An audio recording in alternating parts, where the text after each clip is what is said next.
Welcome back to Mystara for another deep delve and continuity filler, the Mystaran Age of Abomination. Between the creation of the Great Barrier and the rise of the original races to the time of the Chthonian Empire, where did all these monsters come from? We know many species that predated the known kingdoms, like the Kopru, who once ruled large swaths of the planet, but what happened to them? Where did the Beastmen come from? What caused the fall of the Ostego? Who were the Garl? What if these weren't rhetorical questions? But enough with the questions, on with the answers. I'm Mr. Welch, and between then and now, we're headed to not quite halfway there. Despite what many believe, humans and demi-humans were not the first sentient creatures created by the Immortals. The first Immortals weren't even humanoid creatures, instead being elementals, awakened animals, or reincarnated shards of powerful creatures trapped inside the Great Barrier. Numerous creatures were spawned by the Immortals, who were testing their powers to see what they were even capable of in their ascended forms. Some of the creatures proved to be inviolable and died out. Others proved too successful and dominated the planet. The Kopru were the best example of this. Mystara looked radically different in the past. The current continents didn't settle into their current forms until after the elemental chaos directly caused by the Great Rain of Fire. Before the rise of Blackmoor, the world was a more tropical environment, with more landmass near the equator. This is where the Kopru thrived. These hideous creatures dominated the warm environments, and their mental powers allowed them to carve a powerful empire of slaves from the younger races. The Kopru dominated large swaths of the equatorial region, enslaving not just the aquatic races like merfolk and tritons, but nearby land-dwelling races such as elves and humans. The domination of these races were easy for the Kopru, their mental powers were formidable, while the various tribes of creatures weren't organized into nations or city-states yet, as these races were still young. The fall of the Kopru was sudden after centuries of domination. Almost overnight, the elves developed immunity to charm spells, removing the primary weapon of the Kopru.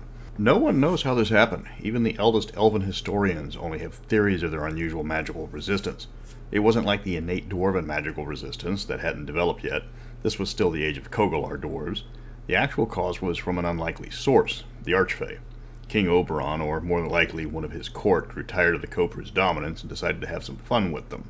The Archfey can't create new races like the Immortals can, but they can alter them, which is exactly what happened. Whether the elves being granted immunity to the Kopru's power was done out of mercy, on a lark, or just to see the Kopru bleed, the change worked. The elves immediately revolted, and as they slaughtered Kopru, the creature's magical domination on the other races began to wane. The freed slaves showed no mercy, dragging the creatures on land when possible, or hunting them down under the ocean. An empire that stood for over 1,000 years collapsed in less than half a decade. The Kopru fled to isolated parts of Mystara, and when Blackmoor's destruction shifted the axis of the planet, they had to flee again to warmer waters, such as the Isle of Dread. Now few in numbers, the Kopru believe they can restore the Great Empire, though the once slave races are now far more numerous and much more organized. The Kopru plans for conquest right now are little more than pipe dreams. During the creation of the original races, there were no humanoids. The traditional orcs, goblins, ogres, and such had not yet evolved. This changed with the machinations of the Immortals Hel and Idris to increase the power of entropy in the world. Idris was an elf living in Grunland before Blackmoor. She had twisted beliefs about the elf patron Ordana, and demanded that she and her followers be elevated to immortal status and share in the power Ordana had. When Idris tried to poison a tree of life to force the issue, Ordana struck back, killing Idris's followers, and reincarnating Idris with no memory of her deeds. Hel intervened and claimed the souls of the followers, but instead reincarnated them into twisted forms, evil to the core, the First Beastmen. The Beastmen were unleashed on the world, and they spread across it, destroying who they encountered. They became a true menace to the Chthonian Empire and the breakaway kingdom of Blackmoor. Hel swelled their ranks by reincarnating even more of her most evil followers into the Beastmen, and Idris twisted them even further when she finally ascended to immortality. Over the years, the Beastmen slowly evolved into the various forms of humanoids that are found in current day. The Beastmen can still interbreed, but their offspring are not guaranteed to be viable, limiting the variety of humanoid races. As the humanoids were created using the evilest souls Hel could find, a huge chunk of them are incorrigibly cruel and malicious. A few have shaken off the corrupt influence of their creation, are more neutral in their beliefs. The Beastmen of the Hollow World were preserved by Ka, and kept away from the influences of Hel and Idris, causing a good number of them to give up their evil ways to focus more on survival. The Great Barrier was designed to prevent the demonic incursions that Faerun is famous for. The manifestation of multiple demon lords inside the borders of Mystara is impossible. Even contracting with devils for soul bargains is a lesson in futility, as the barrier prevents souls from traveling to the heavens or the hells.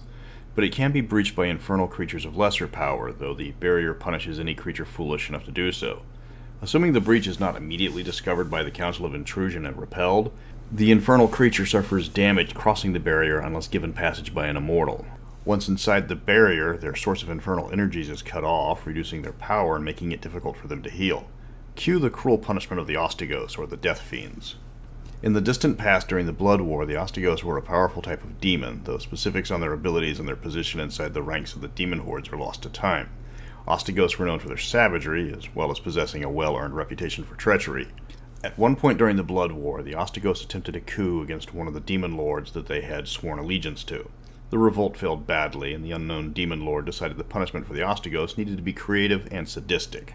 Rather than destroy them or force them into less powerful forms, instead the Ostegos were pushed through the Great Barrier into Mystara. The transition through the barrier took an unspeakable toll on the Ostegos. Most did not survive the passage, and the ones that did were severely wounded. The demons, upon arriving, went wild, trying to carve out their own kingdom among the young races of Mystara. The Council of Intrusion did its best to quash the demons, but there were hundreds of thousands of them. The Knights of Ebony were formed to deal with the threat, but again, the demon numbers were vast. But as the Ostegos ran wild, the effects of the Great Barrier started taking its toll. The Ostegos were unable to heal on the Prime Material Plane. Because of the barrier, those slain did not regenerate into a new form, they were destroyed forever. While the Ostegos' power was great, they were not invincible. The fact that demons were quick to betray each other led to most of their deaths being self-inflicted. The Ostegos numbers plunged. There was no way to create more of them. Unable to heal, they began to avoid combat as they were now being hunted by the number of enemies they had created. They finally found shelter in the demiplane of nightmares. While it didn't restore their lost power, the chaos of the realm did allow them to heal their wounds. There they shelter, with occasional raids into the Prime Material Plane. They still hate what was done to them, but they're restricted to just murderous sprees with their original powers shattered. Of all the creatures from the time of Abomination, the Garl are one of the saddest.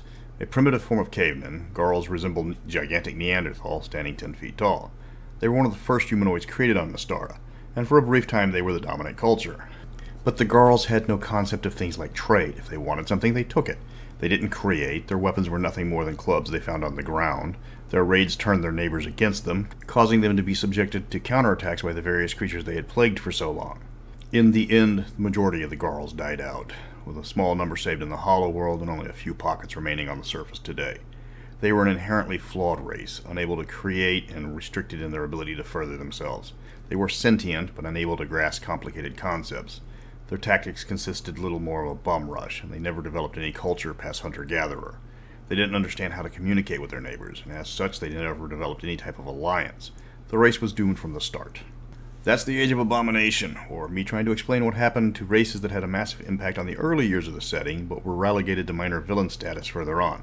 Doesn't help that the Blackmoor map was rearranged before the known world map through tectonic upheaval to explain why the maps don't match up. Before Blackmoor, there was little to go on to explain a lot of the older races. I did take out some creatures that I thought would be better done in their own video, like the Dragon War with Tiamat, and that's on the list for later now. Next week we are doing another conversion video, trying to get Rima the Frost Maiden to fit inside of Norwald, and learning the important lesson that 5e's challenge rating is hot garbage. Speaking of temperatures, due to the fact winter actually showed up in Texas for the first time in 30 years, I took a pretty hefty financial hit due to the state being unable to handle sustained periods of cold. 90 days of straight 100-degree temperatures? No problem. 3 degrees of below freezing? Big problem. If anybody can help out, my PayPal is in the About section, and I will link it in this video's description. I don't run advertising. I don't have merch.